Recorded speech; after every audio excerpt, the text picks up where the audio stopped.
Stop messing around, stop fooling around, stop delaying, stop procrastinating. Get up, get out, get it done.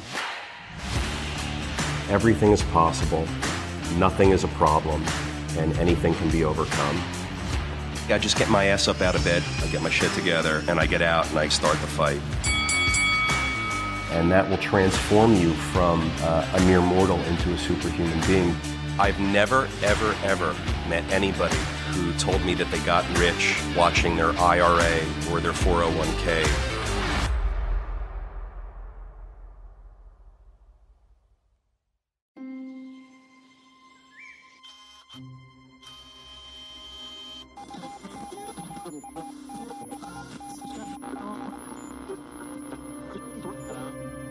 Welcome back, Peter.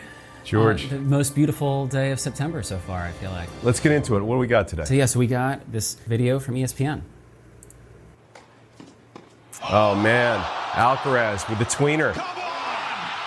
So this was an incredible match, an incredible tournament, the whole thing. Look at the confidence in him.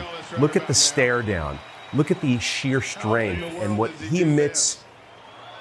This guy emits pure confidence. He knows exactly where he's headed. I'm really happy that you put this up. I watched this tournament start to finish. It was a great year for U.S. Open tennis. I love the U.S. Open matches. I go every year. I wasn't there this night. What an incredible athlete. What incredible energy. You have all the fans there and like gladiators being adored by the kingdom. And he was incredible. He was a fighter. He was aggressive. He was strategic. He was smart. You know, athletes are so poised to be great business people because they have a lot of the same attributes that you need in business that you have to have in order to become a tennis champion. So I want to see more athletes pivot and translate their skills into the business world. But this guy has it all. I mean, if I could be like anyone this week, it would be this guy. He fought, he's young, he's strong, he trained and dedicated his life for this moment. He crushed his opponents. He was really strategic and really intentional about everything he did. He did some crazy things physically, like just watching it was unreal. You know I love the people that perform at the peak and who are the best at their trade or craft. This guy, this week, was the best in this trade or craft that I've ever seen. It blew me away how young he was because I feel like blows me away. All sports are kind of shifting older now because I think a lot of athletes are able to perform at a much higher level as they age more. Yeah, George, this was a great tournament. There was a lot of drama. There was upsets. Some of our favorite champions dropped out. You know, you had Nadal and Djokovic get booted, but this younger crew, the newer, younger guys and girls coming up through the ranks, incredible stuff. I love tennis. I love that you put this up. But it reminds me, when I watch sports and I watch boxing or tennis or whatever it is, I really tune into the fight and the dedication and the scratching and clawing that I see occurring in the plays and the little matches that occur and the minute details of the tournament. I really appreciate that stuff because in order to win and be a champion, you have to be a fighter. You have to be classy. You have to be elegant. You have to be smart. You have to be all of these things that I try to be in the course of my day-to-day business life. So I love it when I get to see athletes display all of these things and they win and they're poised and composed. It's awesome. So I'm a big fan of this guy. I'm a big fan of the U.S. Open tennis tournament that's been on for the past month or so. And George, I'm a big fan of you for putting this up, so thank you. Thanks, I appreciate it. Yeah, I just listened to a podcast with Kent Steff from he's the 90s Olympian volleyball team. And he is a representative of what you're talking about. Gold medalist, and then went on to go to Stanford and was a very successful businessman. And, I love that. And all that kind of thing. I'd love to know. So that's a great example. I'd love to know what other examples are out there. There's Shaquille, there's Magic Johnson. Those guys are very successful in business. Total champions in their sport. Who else is out there? Who else is a total champ in business who was once a champ in their sport? Yeah, we should come up with a list and then just that. do a rundown. As a business champion, I can't pivot into being a sports champion, right? But these sports champions totally can. I see it all the time. It's great. Cool. All right, well, we'll move on to the next one. We got a tweet from Student Rental Pro. Student Rental, is that a name? That's his handle, or her handle. Okay, Student Rental Pro. Yeah, so Student Rental Pro says, pulling in the driveway to do a turnover on a house where tenants have stayed a whole year and never once asked for anything to be fixed feels a lot like the tension of a pregnancy test. Sheer joy or absolute panic once I walk inside, but either way, a moment you won't forget. Well, what's with the pent-up drama, dude? Like, just walk in and go inspect. Like, what's with all the ramping up with the questions and the tweets and the I don't know what I'm going to get? Just shut up and go in the house and see what you got. What are we talking about here? Like, you're going to have that result no matter what's behind the door, so just get behind the door. I don't know. This person sounds like a drama king or drama queen. Yeah, it also made me think of, you talked about having touch points throughout a tenant's time in their apartment. That, like, I feel like you would never actually go into an apartment not knowing what you're going to find. That's a great point, George. Where was this property owner and landlord throughout the past 12 months? I assume it's a 12-month lease. Where were they? Did they check in? Did they do any lawn maintenance? Did they do, it was a house, you're saying? So, like, where were they? Totally absentee. I don't get it. Not my style. George, you shouldn't be surprised when you go to a property and see what you see. Like, you should have eyes on your property all times. You should have eyes on the property morning, noon, and night, because different things happen at different times during the day. You should be in contact with your residents. You should know when they're on vacation for more than a week. You should know when they're not around. You should know when things work. Like, I don't know what the big surprise is. I manage a lot of properties. I know what's happening in every one. So this person needs a little bit of an update in how they manage their property, and maybe they need to be a little bit more hands-on and a little bit more active. It doesn't take a lot of time. Technology can help. A simple email every now and then, at least. Like, I don't know what the surprise is going to be, but get in there and figure it out, and maybe you'll be surprised and it's in perfect condition, which, you know, if you screen your tenants correctly, you'll have a pretty good understanding about what the likelihood is that the tenant's going to leave a mess or not. Yeah. Just saying. If it's a mess when they get in there, maybe they didn't screen right, or maybe these people just were unpredictable and they screened perfectly, but they ripped the light fixtures out of the walls and the appliances are upside down. And, like, I don't know what this person's expecting, but just get in there and cut it out. You can avoid a lot of headaches by working farther upstream. So that makes sense. Yeah. All right. The hard truth from Peter Siegel, and we'll see you over the table. Thanks, George. Thank you. Peter, laptop landlords. Have you heard of this thing? Are you referring to, like, absentee landlords? It's a bit like that, yeah. Like laptop, because there's technology, and so therefore you don't have to buy the asset? Totally. Yeah, the Wall Street Journal has been reporting out the last few weeks, really, about this kind of rise in people running property from other states, and that being much more common. And it struck me as interesting because we often talk about the importance of stay close to your asset. So I was just curious what your thoughts are on, is this the future? Is it unsustainable? Is it I think it's the future because people are doing it, and these technologies and businesses and solutions are coming out and people are using them. It's not how I grew my business. As you know, I grew my business from the inside out. I bought a building and I bought another one next to it. I brought another one across the street. I bought the other one behind it, bought another one a block away. And I built it out over time because I needed to deploy economies of scale. I couldn't afford to have different maintenance staff and management staff for every building. I had to use the same maintenance staff and management staff for all the buildings, and they needed to be close by to each other. Otherwise, it was never going to happen. Yeah. But, you know, look, if you've got a single-family house in Tuscaloosa and a single-family house in Tallahassee, I don't know how that works. Like, I just don't, and you live in Washington State, like, I don't know how that works, and there's people that do that. It sounds to me like you're absentee to a fault, and there's problems that you're going to have. The thing that interesting with you're touching on that is that you could actually still have a consolidation of assets, but not live near the asset. Like, that's still something that could be possible with this laptop landlord Well, look what the big guys do. Taking my example just now, if you had a 400-unit building in Tuscaloosa and a 400-unit building in Tallahassee, that can work if you've got great teams and great people on the ground putting their eyes on the asset every day, managing, taking care of the issues the day-to-day. If you've got great teams and great people and the asset's got enough mass, then you could hire those teams and people, and you don't need to be there. You could fly down there once a month, once a quarter, whatever it has to be. I mean, that's what I do with my Texas portfolio. Totally, yeah.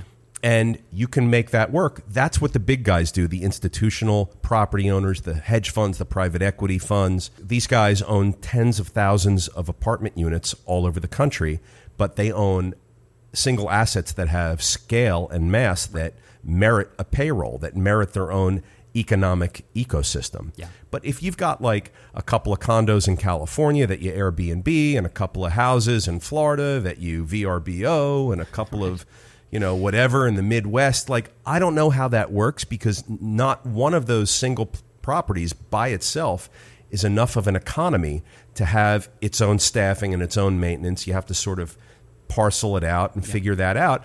Look, there's people that are doing it. I'm not saying there aren't people that can't do it and it shouldn't happen. But if people want to get into the game, I guess they got to buy what they can buy. Right. To me, it just sounds like a massive headache and problems waiting to happen. But I'd love to hear from a lot of the short-term rental owners and operators out there that have properties in different locations. How do you guys manage all these properties? And like, I could never figure it out, like how to have onesies and twosies and one-offs like in all these different multiple locations while I live in the Northeast. Like, never made sense to me. It sounds like a management headache, but I'm sure that technology and Evernest and these companies that are out there are providing solutions for those who are trying to do it. And God bless. Look, we want people to invest and we want people to get into the game if that's the right thing for them. Right. So they have to do it in a smart way. And if they can't buy a 400-unit building, maybe they have to start off with a fourplex in Tuscaloosa and a duplex in Tallahassee. And maybe that's how it works. And that's fine. And I applaud you. Just really keep your eye on the asset. Use all the technology, put the cameras in, get everything Wi-Fi enabled to the best that you possibly can. Yeah. You have to operate these properties on a budget. You can't always have dedicated maintenance and dedicated management. I mean, you're self-managing when you're small and you're growing. Yeah. So it's you at the end of the day that's got to be responsible for all this stuff.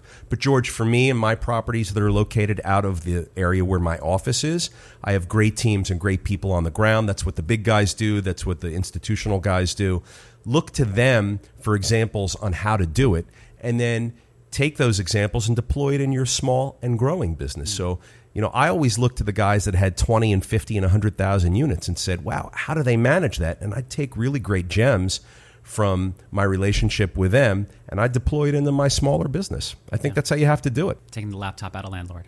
Taking the laptop out of Landlord. If you take the Lord and laptop out of Landlord, then you just have top and land. That's true, which I guess is useful for something.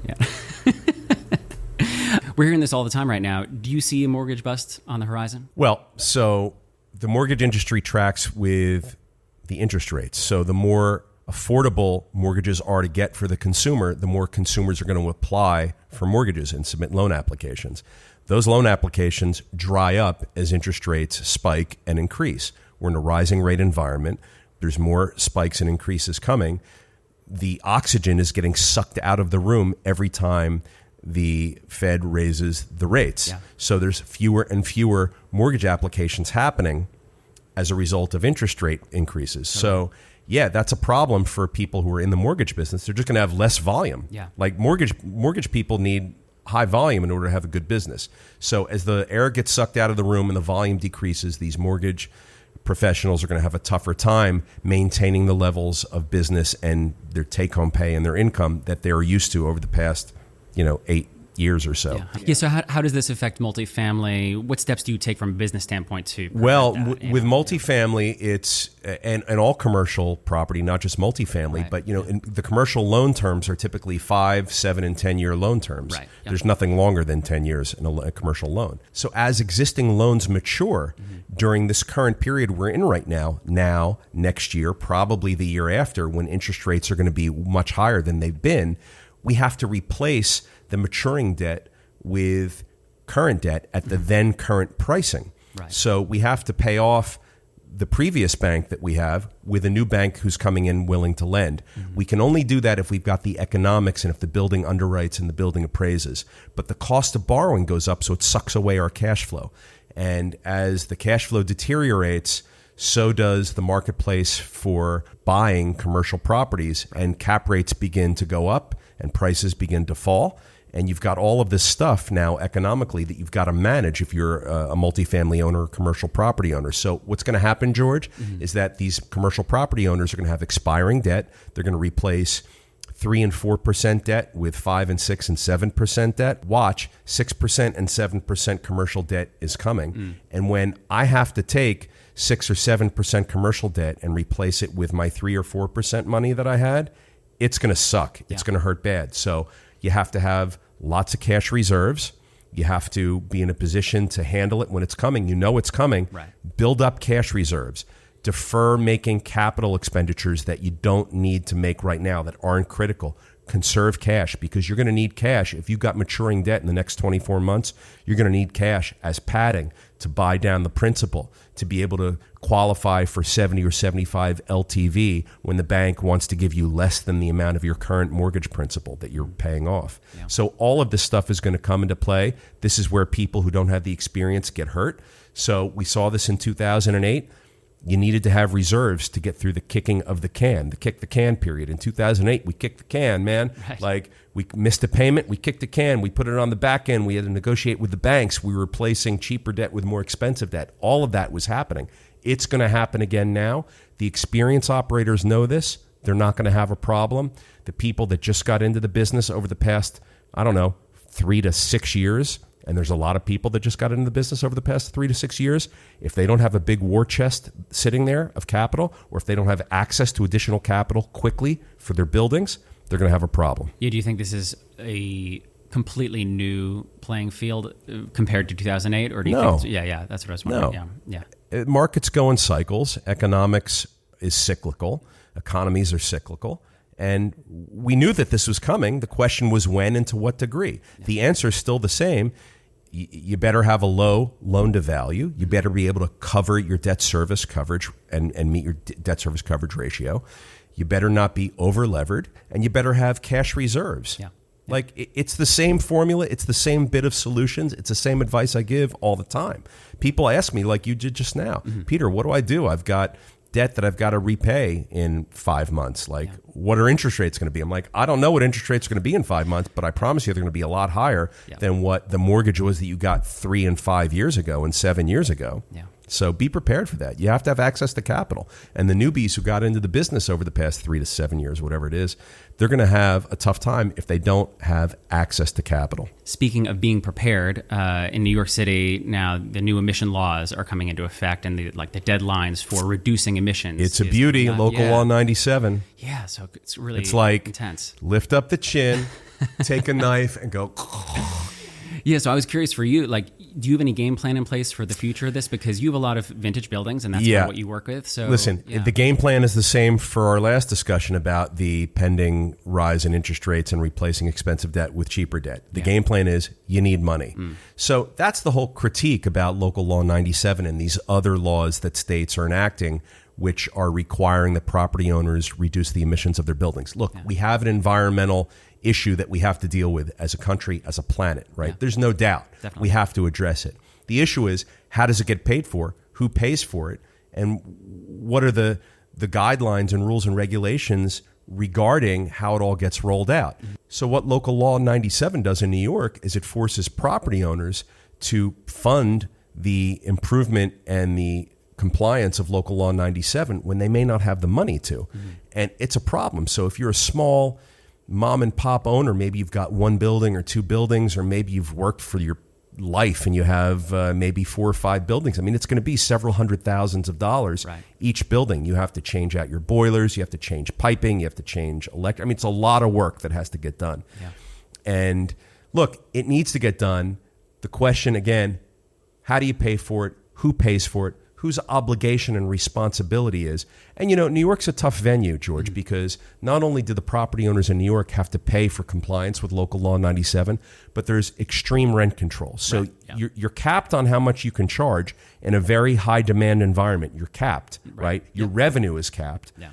And they're forcing massive expenses on you.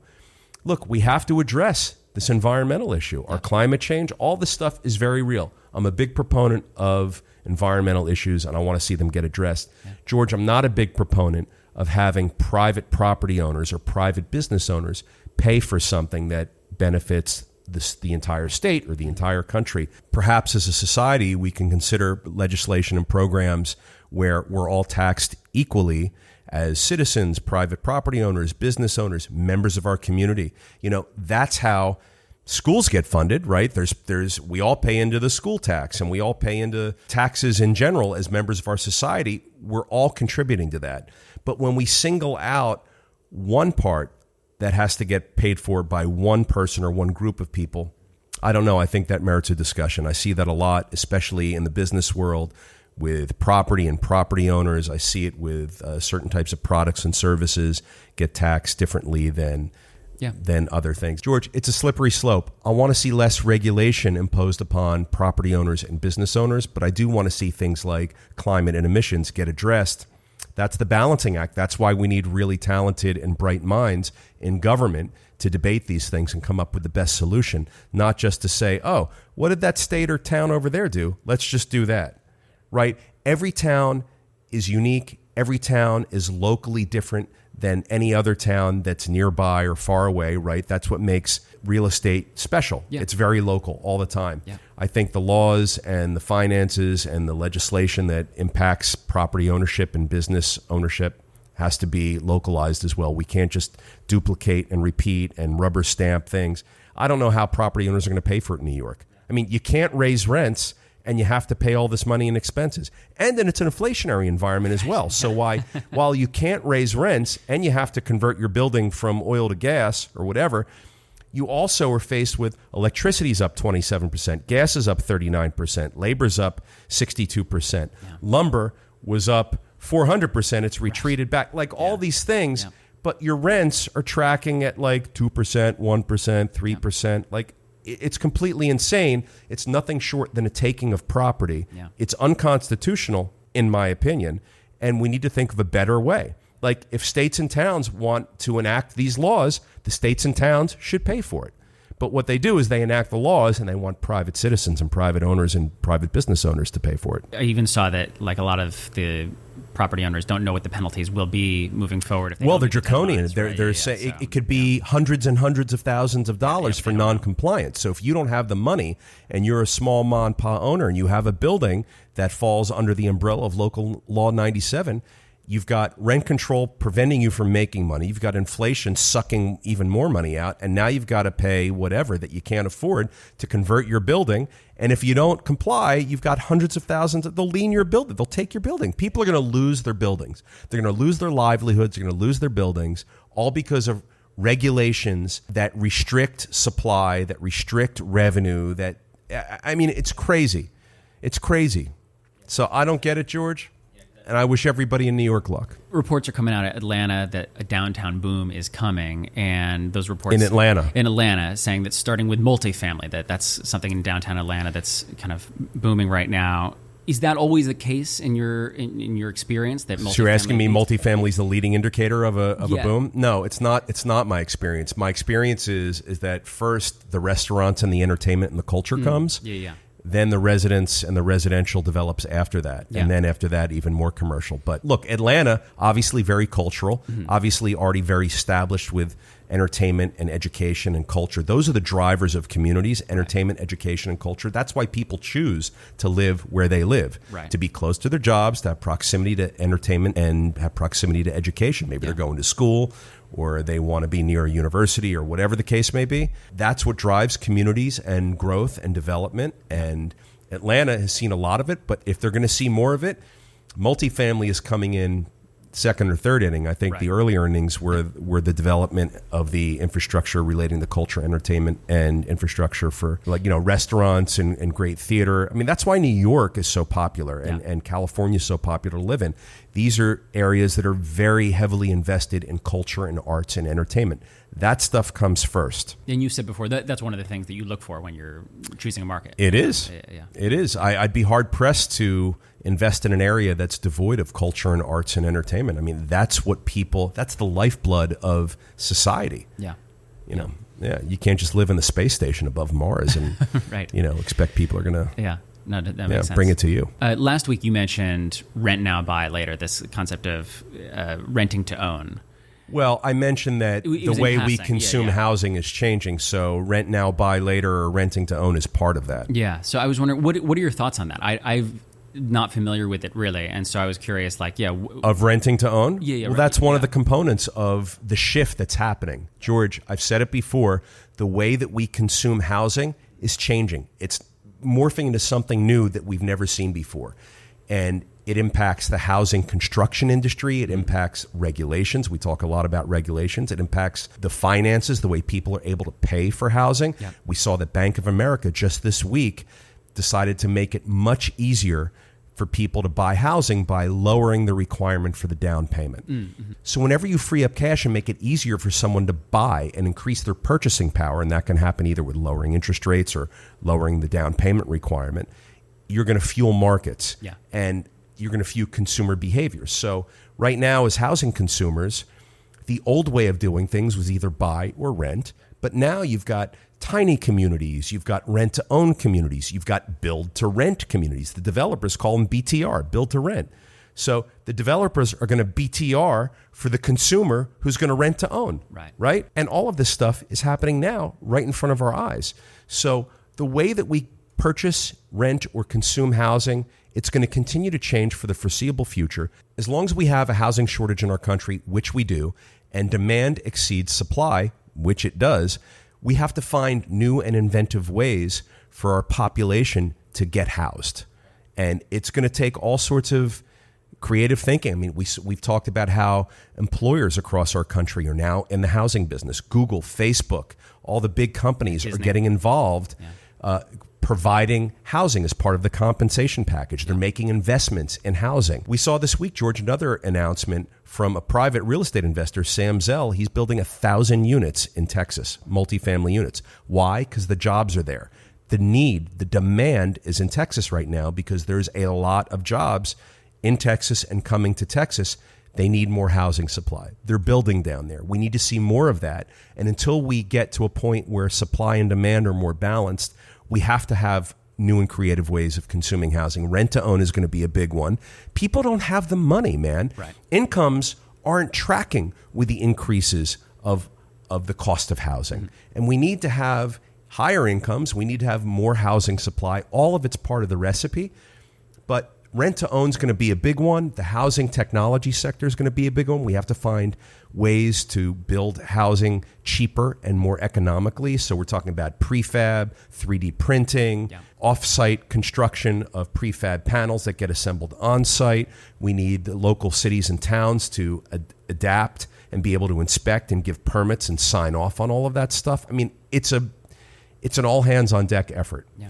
And the rent-to-own thing is going to be a big one. People just don't have the money for big down payments, and they don't have the incomes for sustained big expensive rents and year-over-year increases in the large double digits for rent payments. Mm-hmm. So we have to figure out how to make housing more economical. It's going to have to be a public-private partnership. It's not just going to be legislation versus private sector. They got to work together, and we have to figure out ways to solve this problem.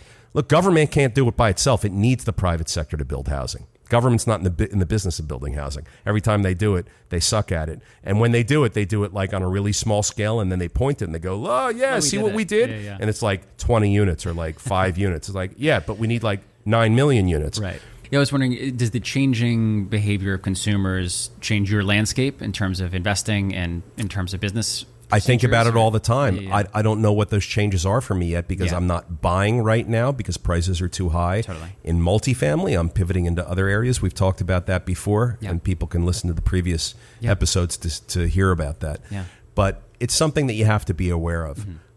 Maybe we have to dedicate a certain amount of our units for short term in the markets that permit us to do that. Right. Maybe we have to create different unit types, different sizes. Mm-hmm. Maybe we have to adjust floor plans to allow more people to move into buildings. Maybe we have a large 2-bedroom, we separate it and make it into 2 1-bedrooms. I don't know. Right. We have to look at all that stuff case by case basis, building by building basis, and location by location will dictate the moves that we make with assets and the decisions that we make and how to spend money on morphing assets from something the way they were yesterday to something that they're going to be tomorrow to address this need. But absolutely, you got to think about it all the time. One of our earliest videos was make their grind your concern. Yeah, I love that. You got to be empathetic. Yeah, so I was wondering, can you touch a little on that of what makes empathy so important? You talked about it a little bit already, actually, in the in business, videos, but you have to care about what other people think. You have to care about what their needs are, and you have to care about your customers' needs. You have to care about your family's needs. You have to care about everybody's needs. If they're in your life and you care about them and you care about the results that you get from people, places, or things being in your life, you have to be empathetic. With my teams that I work with, I'm constantly listening. I'm constantly asking, what can we do? And my customers too. My residents and customers, I sent out a survey last week. I asked our residents, How are we doing? What can we do to improve? Are you having a good experience with us? What can we do to be a better property owner for you? What can we do to improve our property management for you? We got a lot of great responses back. It's a very good bit of information to get. You got to have a thick skin to get it because you get a lot of things that you don't want to hear too. So you have to know that that's coming. But you have to be empathetic and you have to listen and you have to be able to give what people need. You have to be able to give what your customers need. And look, if you can't do that, you shouldn't be in business. You have to be able to give what your employees and your staff and your team needs because you want people to be with you for the long term. I don't get any other way. So I'm curious, you don't have to share if you don't want to, but was there anything that jumped out on the surveys that you felt like, oh, I'm really glad we did this for this reason, X, Y, and Z? Because so in the poll, we were trying to assess what services and amenities people needed or felt like they wanted. So we offered valet trash and recycle service. We offered pet sitting and lend-a-hand, helping hand services like move-ins, move-outs, lifting heavy stuff, hanging TVs and artwork on walls. I don't know, whatever people may need in a home environment. And overwhelmingly, people did not want valet trash service. Okay. And overwhelmingly, people did want the helping hand, handyman services. They wanted pet sitting services and help to coordinate that. And you mentioned touch points earlier. As our property management company has touch points all week long and all month long and all year long with our residents. So we're in touch with them all the time about lots of different things. This was another way that I wanted to be in touch with them. And we can provide some of these services. Yeah. I mean, we have to do it at a cost, but we want to make it a fair cost. We want to enhance the residents' living experience with us. We want them to feel like, yeah, they got our back. Yeah, they care. And if it costs a couple of bucks or whatever, and it can be done, we want to do it. I mean, we're not trying to do it for free because we can't. We're not in the give things away for free business, but we do want to enhance our residents and our customers' experience. So I asked them what they wanted, and they said, do not come and take my trash out. That's weird. Right, yeah. No, it's such a novel idea to ask somebody what they want instead of just... All you have to do is ask. You have to care and you have to ask. But I'm very concerned with asking the right questions and making sure that I'm understanding what your needs are, whether we work together, whether we're in business together in some other way, whether you're a customer or a resident, if you're a family member, spouse, whatever. I got to know what your needs are because it's my job to accommodate and deliver. Well, that's the end of my questions. Do you have any questions, comments, concerns before we head over to Q&A?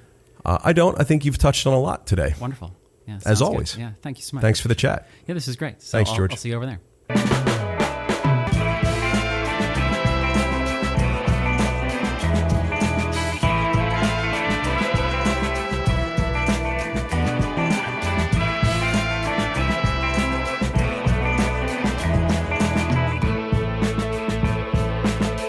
All right, Peter, so I got a question from Maggie Forsyth. Maggie. And she says... Have we heard from her before? We haven't heard from her. No, we haven't heard from Maggie. I love all the new people that this write is the in. first time. Yeah, so she says, what's something that your family has taught you about excelling in business, and what's something from business that has taught you about taking care of your family? Maggie asked that? Maggie asked that. Yeah. That's deep, Maggie. All right, listen, Maggie, I don't even know where to start with that because I've learned so much about business from my family. Everything from make sure you give a nice firm handshake and look someone in the eye when you greet them or say goodbye, to always be discreet, always be caring, work harder than anybody else. Don't go to bed until you have the job done right. There's only one way to do something, and that's the right way. Stuff like that. I mean, I got that kind of messaging my entire life from when I was a baby. So it gets pounded into you after so long. So now, I don't go to bed until it's done right, and I don't stop a job until it's done right. I want perfection, but when I don't hit it and I fall a little bit short, it's still okay because I had such a high standard. And in business, Maggie, listen, we're around people at our jobs and our businesses for a third or more of our lives, right? If we work an 8-hour day, that's a third of our day. A lot of us work more than 8 hours. We have to be able to get along with people. We have to be able to communicate. We have to be able to be tolerant and empathetic and appreciate what everybody brings to the table. And families can often be challenging for that. So I think if you bring home a little bit of the strategy on how to interface with people that you get from the office and bring it home to the family and to the house, and you can do a little bit more listening and a little bit less talking and try and hear what everyone's saying and make sure everyone's taken care of a little bit more, I think families run a lot more smooth as well. It's interesting. Families aren't always warm and fuzzy and nice and accepting and loving. I mean, there's tension, there's feuds, there's decades and decades of resentments and all sorts of mishigas and craziness that goes on in families, right? We may love each other as family members, but we may not always like each other. Yeah. But in business, I may not love them, but I have to like them, right? If I want to be successful at business, I have to be with people that I like, and I need them to like me. Try that at home. Yeah, I love that. Cool. All right, well, thanks so much, Peter, and I'll see you next time. Thanks, Maggie.